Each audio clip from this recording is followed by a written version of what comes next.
मीरपुर खास में bureau chief शाहिद महमूद की रिपोर्ट।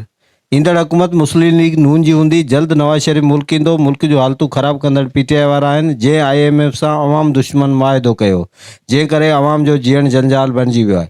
अहिड़ो इज़हार मुस्लिम लीग नून मिनारिटी विंग जे सूबाई सदर खियलदास कोस्तानी मीरपुर जे मक़ामी हाल में मीरपुर डिवीज़न जे मिनारिटी वर्कर्स कन्वेंशन के खिताब कंदे कयो। कन्वेंशन में मिनारिटी विंग जे सूबाई नायब सदर राजेश किशन भील, भेशम राज, वकील भूरालाल भील, आसिफ राजपूत, चौधरी सज्जाद अहमद, नौशाबा नाज समेत सवे कारकुननि शिरकत कई।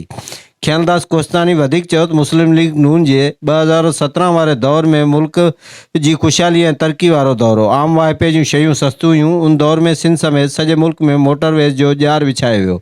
कराची जेका दहशतगर्दी जी बाह में ॿरी रही हुई, कराची में दहशतगर्दी जो ख़ात्मो आंदो वियो। हिन चयो त नवाज शरीफ जो मिशन अवाम जी हाकिमियत आहे। गुज़िरियल दौर में PTI के हुकूमत में आणे मुल्क जो ॾेवालो कढियो वियो।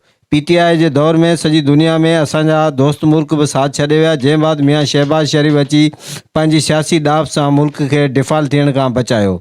हिन वधीक चयो त मुल्क जी अवाम समेत सिंध जी अवाम नवाज शरीफ जे अचण जूं राहूं ॾिसी रही आहे। नवाज शरीफ 21 अक्टूबर ते मुल्क अची रहियो आहे। ईंदड़ हुकूमत पाकिस्तान मुस्लिम लीग नून जी हूंदी।